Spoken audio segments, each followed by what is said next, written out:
Heto na mga Cavs. Chris Newsome inilagay na ng Meralco sa trading block. Dapat na bang gumawa ng hakbang ang barangay? Sino ang maaaring ipalit ng Hinebra? Ayan nga ang pag-uusapan natin mga Cavs, pero bago yan consider subscribing to our YouTube channel mga Cavs for more Hinebra content. Ngayong araw nga ay may pasabog na post ang kilalang sports insider na si Idol Snow Badua sa kanyang Facebook page at ayon nga daw sa kanyang kuliglig ay inilagay na ng Meralco sa trading block ang kanilang franchise player na si Chris Newsome.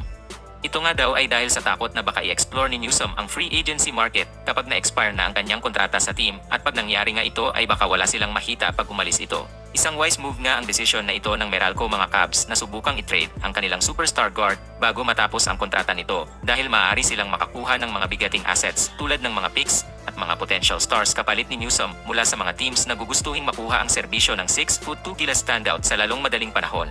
Isa nga sa heavy favorite na makuha si Newsome ay ang Hinebra mga Cavs dahil tila komportable at masayang-masaya nga maglaro si Newsome under coach Tim Cone sa Gilas habang kakampi ang ilang mga Hinebra players na dati niya lamang nakakatunggali sa finals. Samantala, tila gustong-gusto rin ni Coach Tim si Newsome as a player dahil sa lagi niya nga itong pinipili na mapabilang sa Gilas sa tuwing siya ang magkucoach ng national team.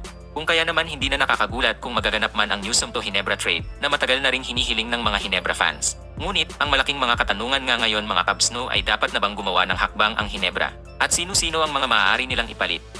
Kung titignan nga ang current roster ng Hinebra, ay hindi ganun karami ang trade pieces ng Gin Kings na maaaring isama sa package upang ma-acquire si Newsome. At unless willing kunin ng Meralco ang injured na si Jeremiah Gray na kasalukuyang nagre-recover pa mula sa kanyang knee injury at mga bench players na sila Sydney Onwubere at Von Pesumal ay mukhang walang choice ang ating team kundi mag-alay ng mga future first round picks o i-trade ang isa sa kanilang mga key players upang maisakatuparan ang trade na ito mga Cavs. Well, ito ay pakiwari lang naman natin mga Cavs na baka maging mabigat ang asking price ng Bolts in terms of the trade package dahil alam naman natin na ang Meralco ay isang MVP team at si Newsome ay isang superstar ng liga na kasalukuyang nasa prime niya kung kaya naman siguradong maraming teams ang magkaka-interest dito at willing mag-offer ng mga mabibigat na assets.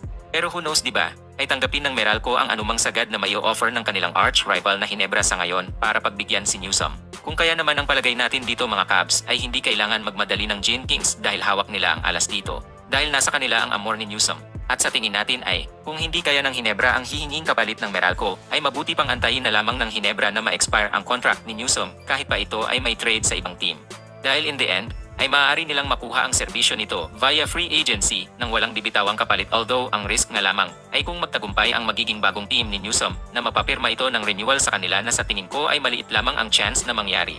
Pero kung sakali man mga Cavs ay mukhang doon lamang dapat sumugal ng malaki ang Gin Kings once mag-sign si Newsome sa ibang team kung gugustuhin ba ni Coach Tim na makuha ito sooner than later on his career. Pero kayo mga Cavs, ano sa tingin nyo ang dapat gawin ng Hinebra? Dapat na bang umaksyon na ngayon ang ating team upang makuha si Newsome? Sinong mga key players kaya ang posibleng i-trade ng Gin Kings upang maisakatuparan ang blockbuster trade na ito? Comment down at i-feature at shout out natin yan next video. Heto pala ang ating mga kabarangay na nag-comment last video.